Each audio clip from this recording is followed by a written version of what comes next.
Hey, everybody, welcome to this episode of Compassion and Courage Conversations in Healthcare.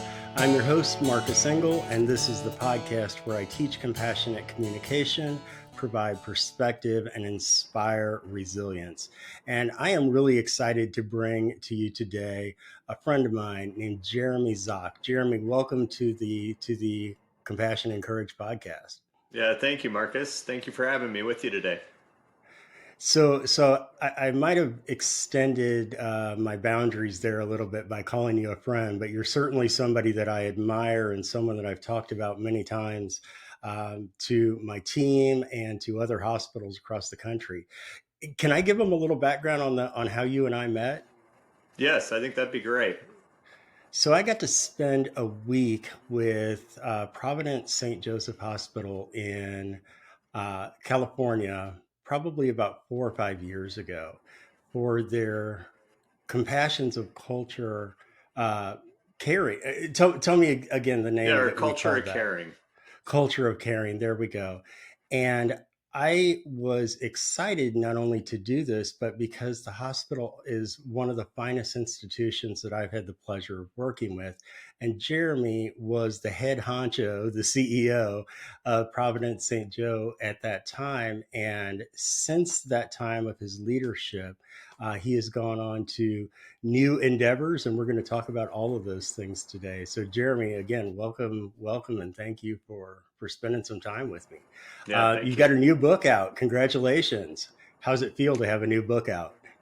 I do. It feels pretty official. It's called Life Lived Well, and it feels pretty official once it's on Amazon. Before it's on Amazon, it feels like something you're kind of handing out, but that makes it sound pretty official. Well, congratulations on it, because even just finishing a manuscript, much less going through all of publishing and production and promotion, is quite an accomplishment. So, congrats on that. So, tell me a little bit about the book. Yeah, so the book, it really started when I came back from a family trip that had been planned for 2020 to go to South Africa with many of our family members, and that didn't happen. So we planned it for 2021, and that didn't happen. And like many people, plans just kept getting pushed off. But when we finally had a chance to go and really had some time through that 2 weeks off to really recharge and also gain some perspective on how I wanted to spend, the next 10, 15 years of my life through the rest of my working career. And also as I look towards retirement. And one of the things that I'd always dreamed of doing was writing a book. And at the beginning, the first 5 or 6 months, I really just spent time journaling. And it gave me a chance to go back all the way to the very first, years that I could remember growing up, experiences I had, both good and bad, and to just kind of try to unpack those experiences and all those connections and people that had impacted my life along the way. And as I was going through that journey, 5, 6 months into the writing process, I had this strong feeling that it was something that I wanted to have a chance to share with other people. The leadership experiences, the love that had been provided me, the learnings from both difficult situations and also successes, it felt like something that I really wanted to share. And so last spring, had a chance to connect with the publisher and really bring the book to life. And it was just released this past November. I'm so excited to read it. I'm so excited to read it because, again, from a leadership perspective, I feel like we can all learn so much from hospital leaders. What do you think some of the common misconceptions are about hospital leadership and maybe just hospitals in general? And then do you address any of that through your professional work and then parlay that into the book at all?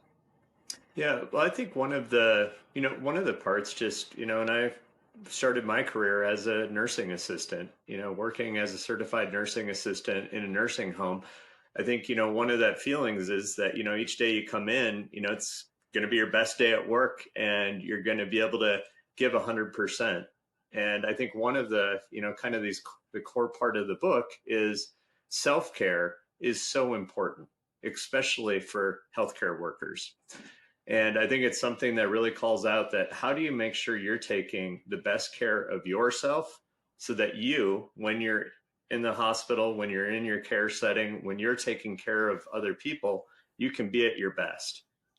And that's something that I think has evolved, kind of over my career, where I think there was many times, and my mother was a nurse as well, where you'd work extremely hard, you'd feel like you'd given everything of yourself for your patients, but I don't think always that self-care was there first. And so that's kind of a call out from the book is, when you're taking the best care of yourself in body, mind, and spirit, and in your overall health, that's what's going to help enable you to be able to take that best care of your patients as well. And feels a little guilty at the beginning, but I think you get all that time back that you're spending, making sure you're at your best to be able to help others. So, real specific question then, how were you at your best being the leader of such a large organization going through COVID? Yeah, I think How that's where did you strike that balance? we learned a lot along the way. And I'd had a practice where, I tried to round in the hospital for an hour each day just to be out and connect with people. And in my rounding, the way that I approached the hospital and connecting with people changed during the pandemic. I think frequently before that, I would go to the nursing units, I'd get out and connect with people. But through that time, I think it was to really slow down. And in particular, when I would round through the ICU, we would round through, we'd connect and work with the patients, but then I would stay after to connect with the nurse and just to say, how are you? How many shifts in a row have you been working? How is your self care? And frequently, because I'd seen too many people, that it just became really challenging to keep coming to work, that it was an opportunity for them to say, I'm just right now, I'm not able to pick up extra shifts. I'm able to do my best, but I'm trying to make sure that I'm taking care of myself as well. And frankly, to check in with some people that would tell you, I just lost a patient the day or so before, and I can see this one nurse is coming to mind as I'm sharing this with you. And it gave us a chance to connect and for her to help process how difficult it was losing a patient that she had spent a number of shifts caring for in her best way possible. So I think rounding was one way as a leader that I changed. And the other that I called out in the book was that I think you have to find different ways to balance out kind of that joy and the challenges that are in life. And so one thing that I just kind of did at probably one of the lowest points through the pandemic was to just kind of make a list of, frankly, things I like and things I don't like. And I had felt like things had gotten pretty out of balance for myself personally. And so just made a list, and I felt like, there was far too many kind of early morning meetings, far too many late nights, a lot of things that were causing me just to feel unbalanced, frankly, with my family. And to make a list of what were some things I wanted more of. I wanted to be able to connect more one on one with my children. I wanted to be able to plan to have a night out with my wife and to be able to make those plans. And, it doesn't change right away. But as the weeks went by, as the months went by, and I became more intentional about trying to balance out those kind of pluses and minuses, the balance got better. And so I think that's one thing that I would share with people is, it's, as my previous boss said, they call it work for a reason. It's hard work, but to be mindful of the balance and trying to find that balance can really be helpful. Finding a balance for all of us is kind of difficult, right? I mean, we're always searching for balance, and I don't know, at least I feel like I fall short of that pretty often. When you're reaching for balance, uh, taking care of family in a professional, you're taking care of a family as part of your life, and the important part of your life, and then you're also taking care of this very large organization with many people who are looking to you for leadership and guidance when they are scared, right? I mean, I think back to those early days of the pandemic, and just being scared to death, right? We didn't know how this was going to play out. Uh, how do you do that with family? How do you do that? Because I think family is, maybe I'm reflective on this because we're going into the holidays time of year, but um, you mentioned your wife and your kids and how you wanted to have more time with them, but you're in a high demand job. How do you personally strike that balance? Yeah, you know, and I appreciate it. I think it is a good time of year, especially coming into the holidays. One of the things that I put together probably, a decade ago was kind of what I called my holiday survival guide. And because, as you can imagine, through the holidays at a large hospital, it's a great time. There are so many wonderful potlucks of food from all over the world, and I can never resist homemade food. And there's all the gatherings, all the parties. But frankly, probably 8, 9, 10 years ago, I noticed as the kids were growing up that my schedule in December, almost every night of the week had parties, and then on the weekends, my wife and I, we had parties together. And then it kind of felt like as it got really close to Christmas, it was like checking in with the kids and how are you?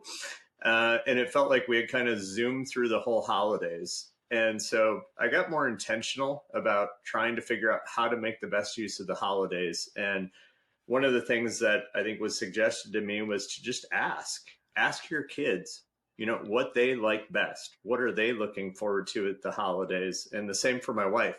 And we did that. And, the example that comes to mind is my son said, his favorite thing is driving around Orange County and looking at all the different Christmas lights and those that, got them decorated in just the best way possible and those that, finished it all up as soon as possible, much like our house. And just going out and spending that time with the four of us in the car and just enjoying that. So I think it was a good example. And for me, one of our traditions that we like, because I grew up in Minnesota and the lakes are frozen, is I love to put on my Santa outfit and go wakeboarding. And yes, the water's cold, but it's not ice. And so Christmas boating is, one of my traditions. And so I try hard to make sure that we get it on our schedule. And it's a time that our family really looks forward to as we celebrate our California Christmas. So I think Christmas those are some ways to boating. do it. Yeah, Christmas Christmas boating. boating. Yeah, That sounds like a blast, actually. you got to I make love use of it. the Southern California when you can. So, but I think Yeah. those are a few ways to do it. And then, from a self care perspective, to me, it's how do you want to feel January 2nd? And I felt like I'd spent too many years where January 2nd was when I started to pull things together again, get back in shape, get the diet back on track. And for me, what's been meaningful is to just give myself a plate of food, which always gives you an opportunity to have that. And the other major change was to just say, I'm going to have 2 drinks a week. And Mm. that feels like, that should be plenty. But if you're going to several parties throughout the week, it's very easy to have more. But to just be conscious of that made a big difference because I slept better. I was more energized. I felt more present for the conversations and, just enjoyed the month that much more. So, and I love hearing from other people the little tips and insights that they find along the way to enjoy it through the holidays as well. You know, tips and insights. I don't know if you know this, but I wrote an article about you some time ago. I can't even remember if I named you in this article, but I talked about the title of the article was "Get Out on the Floor," and that's was what you told me whenever I was with you. Is you're always looking to get out on the floor, to get out and be with the people, be with the staff, and I'll touch on something here that you said already throughout this that shows your level of compassion is you said you would go talk to the nurse. And so often I think a CEO might pawn that off to the CNO to go talk to the nurse. And so those are the kind of tips and insights that make me so excited to read your book. And you said in your book that you probably 80% of the book isn't even about your professional life, correct? Yeah, it's, I feel like learning happens in a lot of different ways. And I've been fortunate to be able to do a lot of marathons, and my brother and I, we ran a 100-mile road race. And that 100-mile road race, in the little over 23 hours that we were running that, like, I felt like we learned a lot of life lessons. And the one takeaway that I share in the book is, really the groundedness, meaning you have to have a plan. If you're going to go out and run a 100-mile race, you better have a plan. But frankly, what we found out throughout that warm summer day in Michigan was we needed flexibility. And so I think as an executive, as a leader, and as people, even as we're raising families and with kids, uh, I go back to that. What are the things that ground us? Who are we at our core that really, firm our strong foundations? But then as we go through life, being open to change, engaging and being flexible as the need arises too. And, and I don't have the perfect balance on that, but I think that's something I strive for, is, trying to find that as you go along. You mentioned at our heart and at our core, and you mentioned as well that you started out as a nursing assistant, which I am sure gives you a lot of good street cred with your patient facing staff. Uh, I wanted to ask you about your experiences with compassion. And my initial writing assignment for my pre-meds at the beginning of every semester is to share a narrative about a time that someone was there for them or that they were there for someone else. And is there a and that's all based on Jennifer and I'm Here and the story of how she comforted me with her presence that first night of my hospitalization. But is there a story that comes to mind whenever I ask you about a time that you were there for someone or someone was there for you? Yeah. Um, I think one of the best examples, and it goes back a long way. But when I was in, I think probably towards the end of third grade, my mother was in a pretty horrific car accident and just kind of took a left-hand turn and was hit in a head-on collision. And from that experience, she was taken to the hospital with a broken ankle, broken knee, and many other injuries. And my brother and I, we were very young at that time, so we were just taken to a friend's house, and I think we were both excited that we were getting a surprise of some sort, and had no idea what was really happening at that time. It was traumatic. And, I grew up in a small town in the Midwest, and, they weren't talking about mental health and trauma and, resources. And my fourth grade teacher that I had, she did the best she could. But frankly, what I was going through was far more than in a large classroom that she was really up for. And so I struggled through that whole year. I pretty much, my grades reflected it. Every time when I knew my mother was driving out of town, I'd be in tears in the classroom, couldn't even eat lunch with other people. I was just broken down because I was so afraid that that was going to happen again to her. But as I came into fifth grade, I had a new teacher, Mrs. Holman, and as I share in the book, I mean, she taught with love.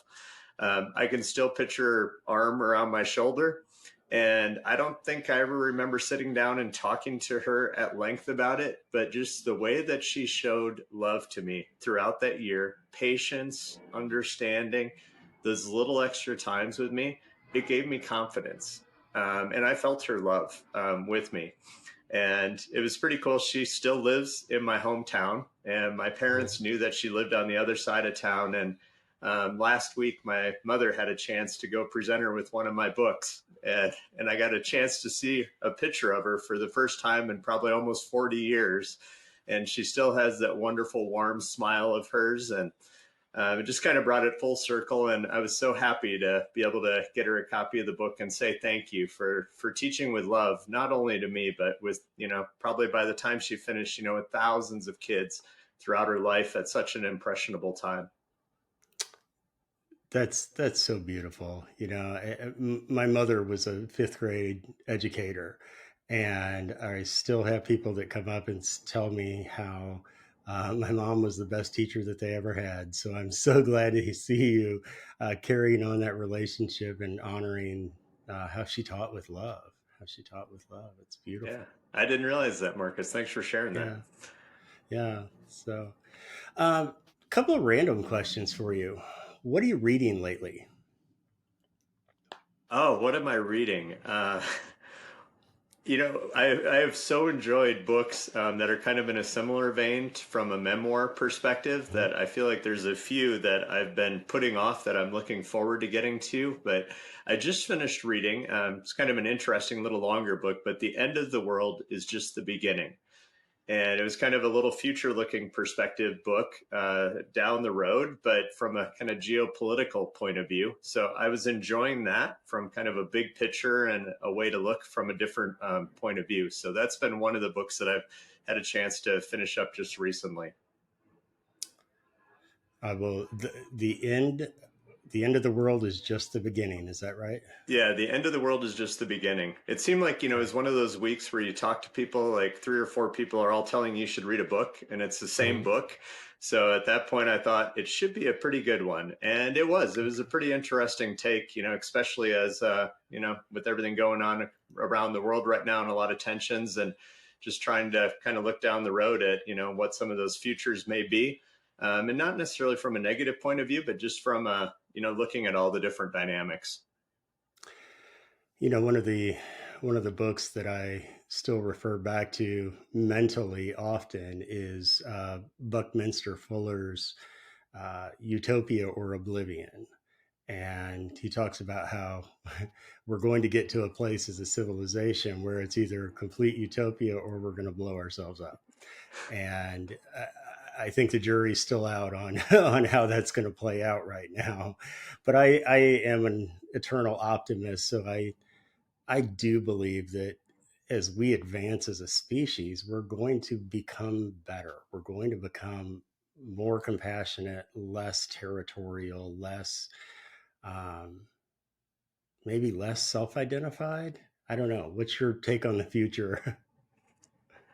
Uh, you know, I love and I mentioned it in the book too, like the diversity and being able to travel. And so when you ask, future, like, I do hope we're able to continue to travel, continue to connect with people. And it seems like, you can connect very quickly with online, with anyone from, anywhere very quickly. But to me, there's something special about being able to go and spend time with other people in their home, in their culture. And so I have noticed, to me, it was kind of a feeling of, I'll be able to go here and be able to travel there. And, it's just when it works for your schedule. But, as political times change, some of those places that were really on my list, now in the next 3 to 5 years seem like very unlikely of places that you'll be able to travel. And so for me, it's just, something to not take for granted. And probably one of the most tangible examples was the last time when we were in Paris, France, was, we went to a service at Notre Dame.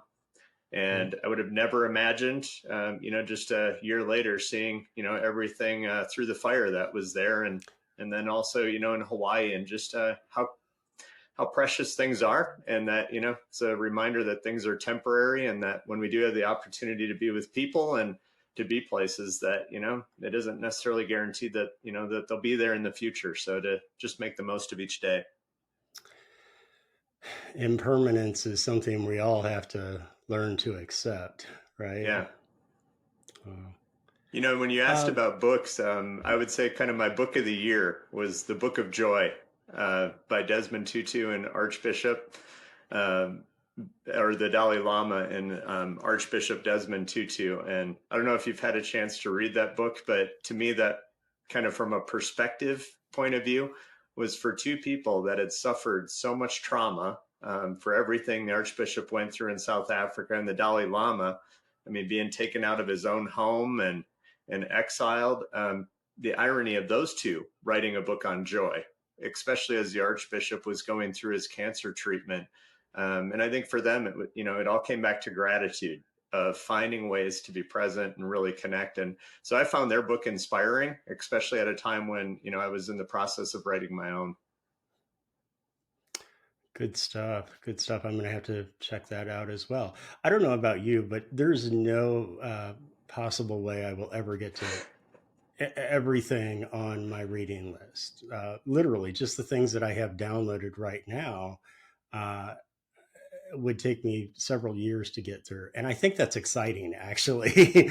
I find that exciting as opposed to depressing. Some people would think that that's kind of sad, but I find it exhilarating, actually, that there's always so much more to know. And I keep having these kind of conversations, and more books like what you're recommending keep going on my list. So, Jeremy, let me ask you another question. You referred back to your childhood growing up in Minnesota. If I can take you back to high school years.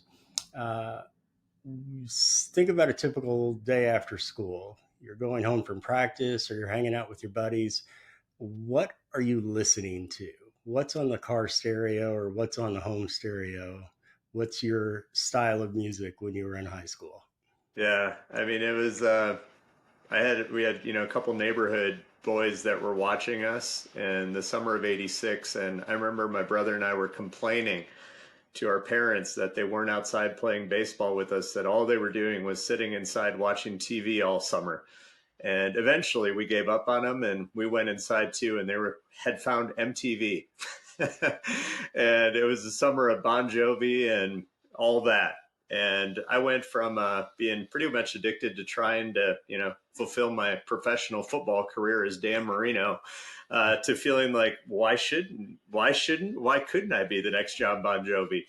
And That's so that right. was my path. I started playing guitar a few months later, and actually in high school we had a band called Midnight Dawn, and we played everything from what was popular at the time, Guns N' Roses, to Green Day, Mhm. to Pearl Jam, to Soul Asylum, and it was really fun in those kind of the early '90s where it was still some of the rock, but some of the alternative and punk was all Mhm. kind of forming, and it was real as Nirvana was just coming out. So that's what I would have been listening to and trying my best on rhythm guitar to get all four of my chords down in the right order for each of those songs. And as we'd be playing in a band, we just had a great time. So I worked at McDonald's in high school, and basically like my whole check either went to CDs or to new music gear. That Yes, was where the yes, money went. yeah. So I sure What do wish you we would still? have had a streaming service back then. That would have been amazing to not have Oh to my buy gosh, all the music.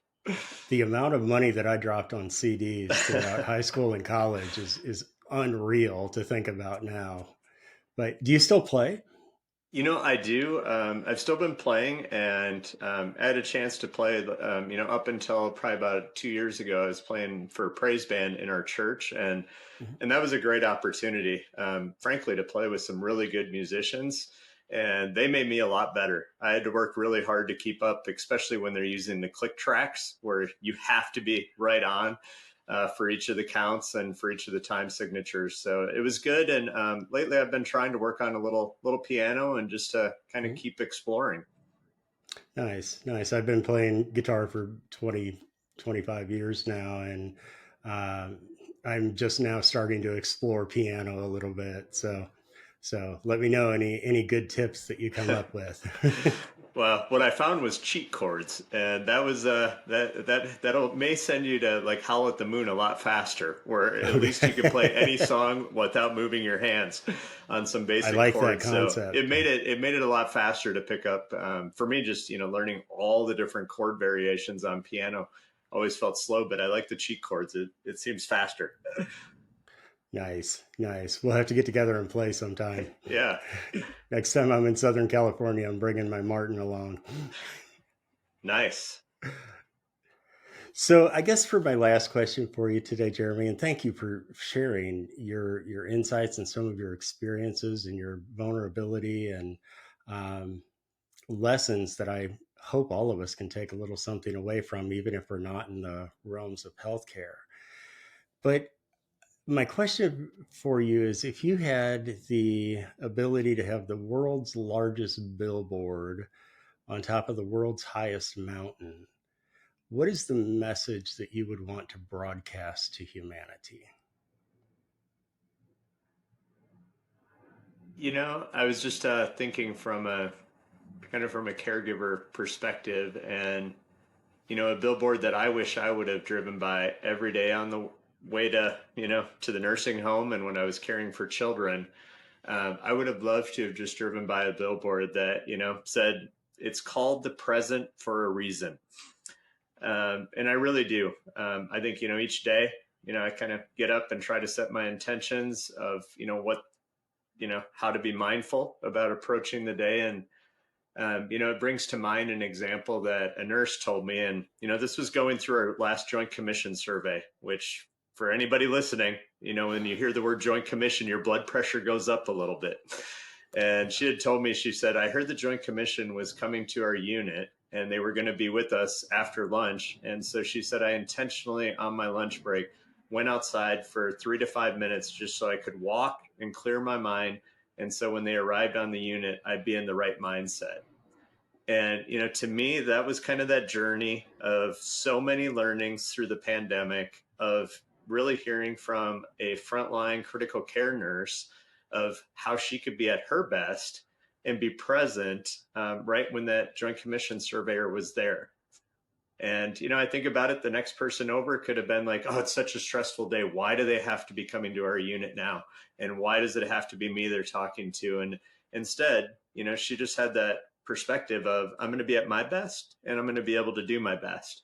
And so I think, for people, and whether they're working in healthcare or whatever we're doing today, is to just not take it for granted. And as the instructor at the health studio where I was taking a class a couple of weeks ago when we were all miserable going through the whole thing, she said, someday we won't get to do this. And I think that's such a powerful statement that, for each day, it just seems like it may be another day, but, it really is something we won't get to do again, and to approach it that way. So just the present is a gift. Yeah, I love it. I love it. Jeremy, thank you so much, and we'll put links to the books and to Amazon in the show notes, etc. Um, any parting advice that you'd like to, anything you'd like to promote, organizations or special missions or the like? Yeah, well, just I think Life Lived Well. It is a book. It's designed to share. It's also a book.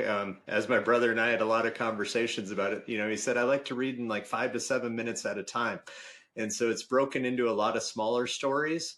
And one of the things that I would stress is just the power of stories. And as we're coming up on Thanksgiving and holidays, and Christmas and the New Year, and you're around people, I'd encourage you to ask, about their stories and have those conversations. And I know that's been some of the feedback that I've heard from people that have read the book is, I was able to talk to my parents, or I was able to, share with my children, and to just not overlook the power of stories. And the same if you're caring for patients today, get to know them. What are they excited to do when they get home from the hospital? Who are they as people? And I think just brings that whole human experience, so much closer. So that's just the power of stories, and something that I hope to share with other organizations and other individuals as the word about the book gets out. Well, we'd love to help you promote that in any way we can. And congratulations again on the book. Thank you for being on the show. And listeners, please visit marcusengel.com for any healthcare consulting, keynote speaking opportunities, etc. Jeremy Zoch, thank you again for being with me here on Compassion and Courage. This is the podcast that teaches compassionate communication, provides perspective, and inspires resilience. Thank you all so much for being here.